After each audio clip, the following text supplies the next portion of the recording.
The highest praise, glory, and honor to our loving Savior, Jesus Christ, and double honor to our beloved parents in the Lord. We remember and cherish the blessed preachings and teachings of our dearly beloved Pastor Wildes Fred Almeida and beloved Assistant Pastor Lina C. Almeida. And greetings din po to their beloved Almeida family, beloved preachers, workers, beloved brethren, and to you, beloved visitors.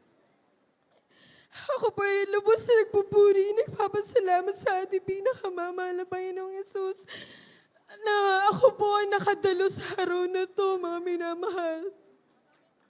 Andyan po, mga minamahal, nangyari po to kahapon lang po, mga minamahal. Saturday po, around 1 a.m., mga minamahal. Habang pauwi po ako ng aming tahanan, galing po sa ating banal na gawain. Alam niyo, mga minamahal, sa hindi po inaasahan. Na-aksidente po ako, mami na mahal. Car accident po, mami na mahal. Yung minamaneho ko pong sasakyan, nandiyan na bumangga po yan, mga minamahal.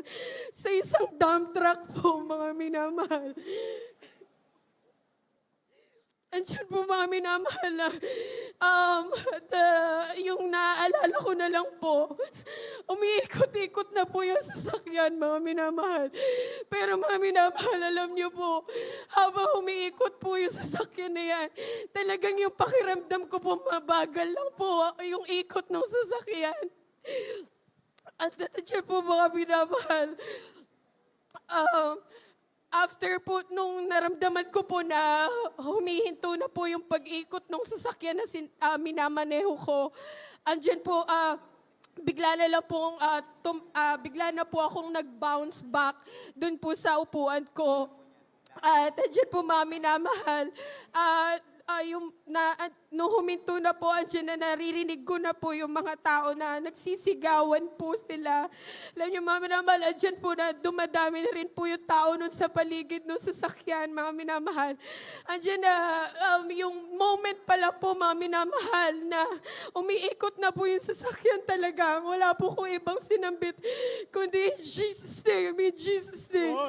Alam niyo, mga minamahal, pag ito po na sasakyan na yan, talagang wala po kong ibang bukang bibig, kundi in Jesus' name, in Jesus' name. Dahil mga minamahal sa mga ganung panahon, talagang hindi ko po alam kung anong gagawin ko.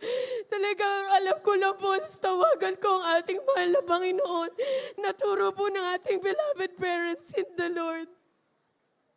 Alam niyo, mga minamahal, nung lumapit na po yung pulis po sa pwesto dito po sa may left side ko, mga minamahal. Andyan po na kinakatok nga po nila ako dahil ang akala po nila, mga minamahal, wala na po akong buhay. Pero napakadakila po ng ating pinakamamahal na Panginoon. Nandito po ako sa harapan ninyo, nagpapatotoo, nagpapasalamat sa ating pinakamamahal na Panginoon. Andyan po, mga minamahal, tinanong nga po nila ako kung okay daw po ba ako dahil ang worry po nila, mga minamahal, baka nga daw po naipit ako kasi nga po, mga minamahal, sa kanilang point of view po, andyan na napakalakas daw po nung banggaan at andun nga po na umikot-ikot nga po yung sasakyan. Alam niyo, mga minamahal,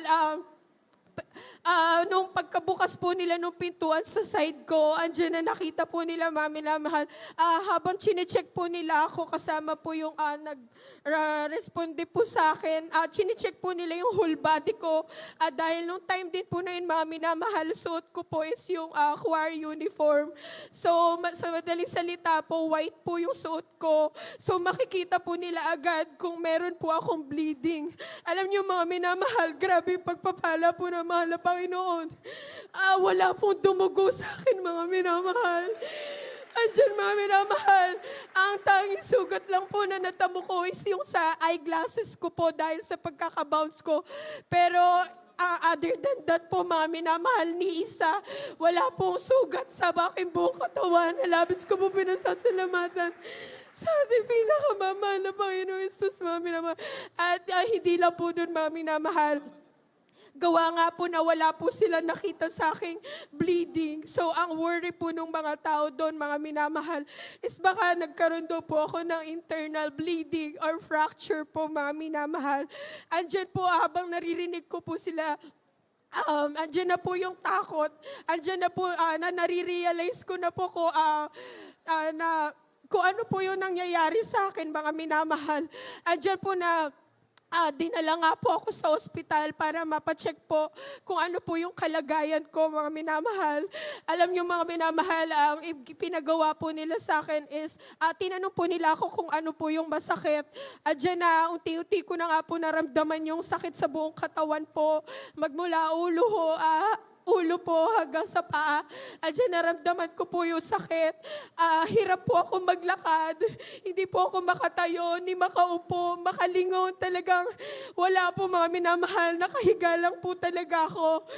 Diyan na, nung sinabi na nga po ng doktor para po ma-check ako, na kailangan daw po ako ma-CT scan dahil tumama nga din po yung ulo ko. Diyan na, yung una pong ginawa sa aking test is yung CT scan at saka po x-ray para matingnan po yung if may fracture nga daw po ako. Alam niyo po, mga minamahal, andyan po yung takot ko bilang isang tao. Ngunit alam ko na naglilingkod ako sa buhay na Diyos. Yes, Andyan na, covered ako ng panalangin natin, beloved parents in the Lord. Alam niyo, mga minamahal, pagkasabi po sa amin ng result, andyan yung CT scan ko, yung x-ray ko, despite na hindi ako makagalaw, lahat po yan, mga minamahal, all cleared. Hallelujah. Praise the Lord. Hallelujah.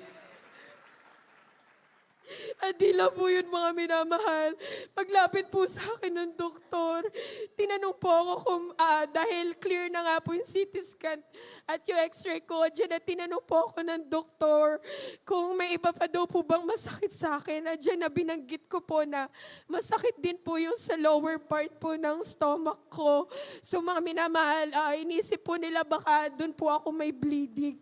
So, mga minamahal, kailangan po ulit mag-undergo ng ultrasound po para ma-check po nila. Alam niyo, mga minamahal, during the ultrasound po, talagang andyan po yung panalangin ko sa ating pinakamamahal na Panginoon na muli siya maghimala, mga minamahal, na walang makikita na anuman dun sa aking ultrasound. Alam niyo, mga minamahal, medyo matagal po yung naging paghihintay namin dun sa result ng ultrasound. Andyan po yung kaba ko, pero andyan po, nananalangin ako sa ating pinakamamahal na Panginoong Isus. Alam niyo, mga minamahal, pagkalapit po ulit ng doktor sa amin, andyan muli po ang pagpapala ng mahal na Panginoon, yung ultrasound po na yan, wala po ulit silang nakita. Praise the Lord. Oh, glory to Jesus.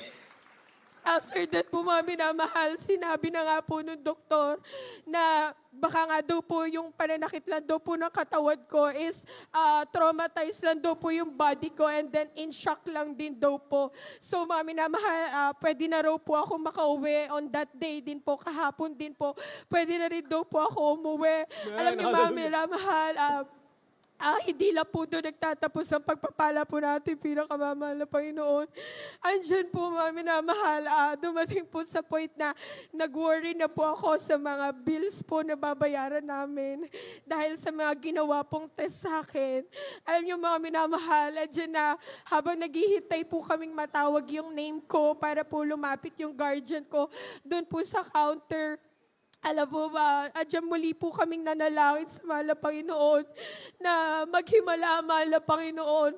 Alam niyo, mga minamahal, paglapit po nung guardian ko, ang una pong binigay is parang kasulatan po na pwede pong magamit for discount po. So, andyan po yung worry namin na baka may babayaran nga po kami na napakalaki. Alam niyo, mga minamahal, talagang hindi po kami nagtiwala po kami sa ating pinakamamahal na Panginoong Isus na andyan po siya, ginagabayan kami. Alam niyo, mga minamahal, pagkatawag tumawag po ulit sa name ko. Andyan na lumapit po yung guardian ko. At andyan po, mga minamahal, ang inabot lang po sa kanya, mga minamahal, instead na bills po ang ibibigay sa kanya. Alam niyo, mga minamahal, ang binigay po sa kanya is exit permit po. Amen. So, Hallelujah. permission to ma-discharge na po ako, mga minamahal. Andyan po yung pagpapahala ng mga Panginoon na talagang wala po ako ni isang binayaran sa ospital. Hallelujah. Amen. Glory to God. Labis ko po yung pinasasalamatan. At ganun po, mga minamahal, nung pauwi na rin po kami, doon ko lang po kasi nakita kung ano po yung naging itsura nung sasakyan. So, mga minamahal, habang pauwi po kami, andyan na grabe po yung iyak ko, pagpapasalamat sa ating pinakamamahal na Panginoon, kung gano'n niya po ako pinag-ingatan, mga minamahal. Dahil sa ganong klaseng aksidente po, talagang ang nagiging resulta lang po nun is total wreck ng sasakyan. Possible po ang mga driver or sakay nun patay or major injury, pero ni isa mo Lord. dun. Wala po ako tinamo. Amen. Oh, glory to Labis ko po God. pinasasalamatan. God, ikila Diyos. Sa ating Hallelujah. pinakamamahal na Panginoon. Ganon din po, mga minamahal, yung sasakyan. Napakalakas po nung impact sa sasakyan namin. Pero kung makikita niyo, mga minamahal, hindi umabot yung tama sa pintuan ng driver's seat. Hindi yung gulong hindi natanggal. Hindi yung windshield, walang basag, walang Amen. gasgas. Nalabis ko po pinasasalamatan sa mahal na Panginoon. Nandiyan po na pinagkalooban niya ako ng pangalawang buhay upang patuloy kong papurihan ang kanyang pangalan. Hallelujah. At ganoon din po, mga minamahal. Maraming salamat po sa ating pinakamamahal na Panginoon. Sa lahat po ng pagpaprovide niya sa aming mga pangangailangan, sa aking family po, sa tuwing kami nagkakaroon ng karamdaman. Andyan po ang kagalingan na pinagkakaloob na ating pinakamamahal na Panginoon. Lord, hallelujah. Andyan, mga minamahal. Labis ko po pinasasalamatan na patuloy po kami pinangahawakan. Ginagamit ng ating pinakamamahal na Panginoon sa kanyang banal na ubasan. Magmula po na kami mga bata hanggang sa mga oras na to, patuloy niya po kami pinagpapala, pinangahawakan. At hanggang dito na lang po ang lahat ng papuri. Pasasalamat ay dahil sa ating pinakamamahal na Panginoon Jesus po lamang. Hallelujah.